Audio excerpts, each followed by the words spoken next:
में जीएसटी के साथ परचेस और सेल्स बिल की एंट्री करना पड़ता है।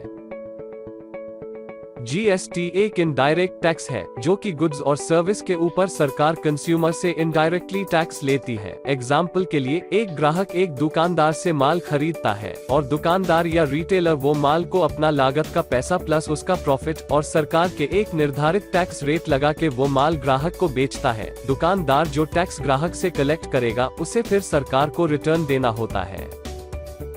उसी तरह आप जब कोई कोचिंग इंस्टीट्यूट पढ़ने जाते हैं, कोचिंग इंस्टीट्यूट आपको सर्विस देता है और वो अपना फीस जीएसटी टैक्स जोड़ के लेता है, तो हर गुड्स और सर्विस में हमें सरकार को टैक्स देना पड़ता है। हम इसे इनडायरेक्टली एक थर्ड पार्टी के जरिए टैक्स दे रहे हैं। थर्ड पार्टी यहाँ वो हुए जिससे हम गुड्स खरीदते हैं या सर्विस लेते हैं, इसीलिए जीएसटी को एक इनडायरेक्ट टैक्स कहा जाता है। अब हम जानते हैं टैक्स स्ट्रक्चर क्या है और जीएसटी से पहले टैक्स सिस्टम क्या था। सरकार हमसे दो टाइप के टैक्स लेती है, एक है डायरेक्ट टैक्स और दूसरा इनडायरेक्ट टैक्स। डायरेक्ट टैक्स को इनकम टैक्स कहा जाता है। जिन व्यक्तियों का एक निर्धारित सीमा से ज्यादा इनकम होती है उन्हें सेंट्रल गवर्नमेंट को डायरेक्टली इनकम टैक्स देना होता है। एग्जाम्पल के लिए, हायर इनकम ग्रुप जैसे doctor, lawyer, businessman, film actor, politician, chartered accountant इत्यादि अभी इनकम टैक्स में कोई बदलाव नहीं है।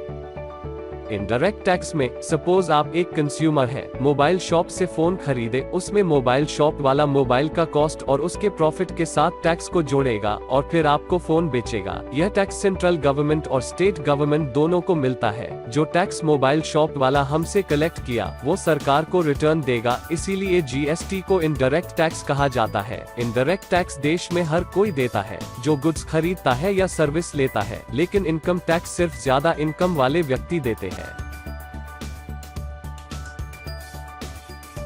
अब हम जानते हैं जीएसटी से पहले इनडायरेक्ट टैक्स का स्ट्रक्चर क्या था। इनडायरेक्ट टैक्स को सेंट्रल गवर्नमेंट और स्टेट गवर्नमेंट दोनों चार्ज करती थी। सेंट्रल गवर्नमेंट का टैक्स था सीएसटी, माने सेंट्रल सेल्स टैक्स है, जो कि माल एक राज्य से दूसरे राज्य में बेचने से लगता था। एक्साइज ड्यूटी गुड्स मैन्युफैक्चर करने में लगता था। सर्विस टैक्स किसी व्यक्ति को प्रदान की गई सेवाओं पर लगाया जाता था। एग्जाम्पल के लिए, मोबाइल फोन में बात करना, रेस्टोरेंट में खाना, ब्यूटी पार्लर या जिम जाने जैसी सेवाओं पर लगता था। सेस किसी मुख्य टैक्स के ऊपर लगने वाला एक अतिरिक्त टैक्स ऑन टैक्स होता है जो सेंट्रल गवर्नमेंट द्वारा लगाया जाता था। स्टेट गवर्नमेंट द्वारा लगाया जाने वाला टैक्स था वैल्यू एडेड टैक्स है, जो एक स्टेट के अंदर माल खरीद बिक्री पे लगाया जाता था। एंट्री टैक्स, राज्य सरकारों को दूसरे राज्य से आने वाले सामानों पर एंट्री टैक्स लगाया जाता था। एंटरटेनमेंट टैक्स, जो मनोरंजन से जुड़ी होती है, जैसे फिल्म टिकट, प्रमुख कमर्शियल शो या कोई बड़ा निजी त्योहार, उन पे एंटरटेनमेंट टैक्स लगाया जाता था। लग्जरी टैक्स, यह बड़े होटल और गेस्ट हाउस में रहने में लगता था।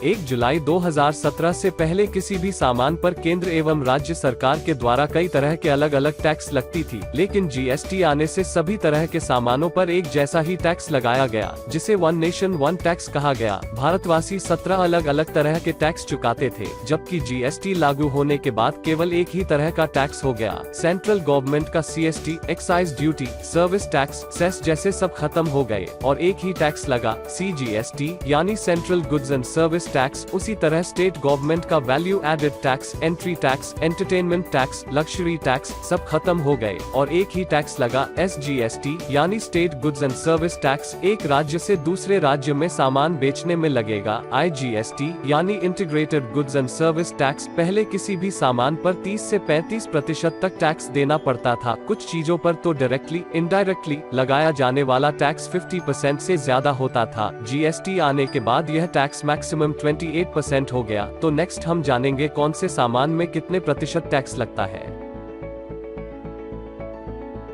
एक अनुमान से हम जीएसटी टैक्स के रेट स्लैब को समझते हैं। जीएसटी से पहले हम हर खरीदी पर टैक्स के ऊपर टैक्स देते थे। एग्जाम्पल के लिए, एक सामान मैन्युफैक्चरर से डिस्ट्रीब्यूटर के पास आएगा, जिसमें मैन्युफैक्चरर टैक्स लगा के डिस्ट्रीब्यूटर को बेचेगा। डिस्ट्रीब्यूटर से होलसेलर के पास आएगा। सिमिलरली डिस्ट्रीब्यूटर भी होलसेलर से टैक्स कलेक्ट करेगा, फिर होलसेलर से रिटेलर और रिटेलर से कंज्यूमर के पास आएगा। इतना लंबा चेन में सामान का रेट 25 से 30% बढ़ जाता था। इसीलिए एक उपभोक्ता को सामान खरीदी महंगा हो जाता था।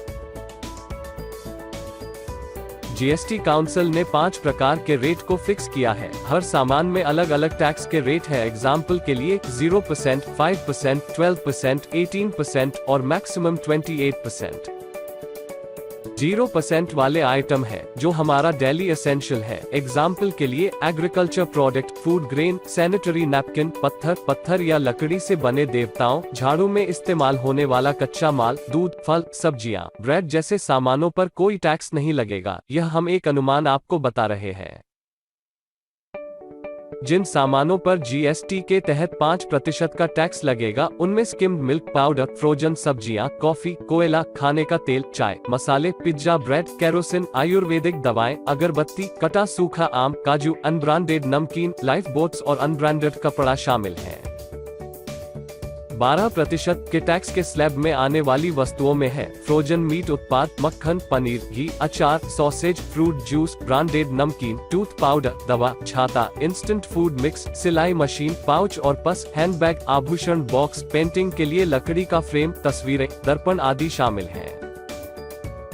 अधिकांश वस्तुएं 18% टैक्स स्लैब का हिस्सा हैं। कुछ वस्तुओं में कंप्यूटर, रिफाइंड चीनी, कॉर्नफ्लेक्स, पास्ता, पेस्ट्री और केक, डिटर्जेंट, धोने और सफाई की सामान, पंप, कंप्रेसर, पंखे, light fitting, chocolate, tractor, cream, sauce, soup, mineral water, deodorant, suitcase, chewing gum, hair shampoo, चेहरे के मेकअप का सामान, शेविंग और after shave items, washing powder, refrigerator, water heater, washing machine आदि शामिल हैं। 28% वाला टैक्स लगता है सारे लग्जरी सामान में। एग्जाम्पल के लिए जीएसटी के तहत जो सामान इस श्रेणी का हिस्सा होगा वे हैं लग्जरी कार, 5 स्टार होटल की service, sunscreen, paan masala, dishwasher, घर का paint, cement, vacuum cleaner, hair clipper, motorcycle शामिल है। नॉन जीएसटी में पेट्रोल और डीजल जीएसटी टैक्स के दायरे में नहीं आते। यह पुराने टैक्स स्ट्रक्चर में अभी तक है। अभी तक हमने आपको जो बताया यह एग्जाम्पल और अनुमान है। हमने सिर्फ कुछ गिने चुने आइटम को बताया जिससे आपको पता चल सके कि कौन से आइटम कौन से स्लैब में आते हैं। नेक्स्ट हम जानेंगे इनपुट जीएसटी क्या है और आउटपुट जीएसटी क्या है और टैली में कैसे इसे एंट्री करेंगे। अभी तक हमने जाना कि जीएसटी क्या है, जीएसटी कितने टाइप से लगता है और जीएसटी का रेट क्या होता है। लेकिन सबसे इम्पोर्टेंट है इनपुट जीएसटी और आउटपुट जीएसटी, जो आप इस एग्जाम्पल से क्लियर हो जाएंगे। सपोज हम एक डिस्ट्रीब्यूटर है, हम मैन्युफैक्चरर से माल खरीदते हैं। जो माल हम मैन्युफैक्चरर से परचेस करेंगे वो हमसे उसके माल के साथ जीएसटी जोड़ के पैसा लेगा। एग्जाम्पल के लिए जीएसटी 10% के रेट से, तो यहाँ उसका माल का रेट 100 रुपए है, तो जीएसटी 10% के हिसाब से वो हमसे 10 रुपए कलेक्ट किया। जो 10 रुपए हमने मैन्युफैक्चरर को दिए वो इनपुट जीएसटी है। तो इसका माने यह हुआ परचेस के ऊपर जो हम टैक्स देते हैं उसे इनपुट जीएसटी कहा जाता है। मैन्युफैक्चरर हमसे जो टैक्स लिया उसे वो सरकार को रिटर्न देगा।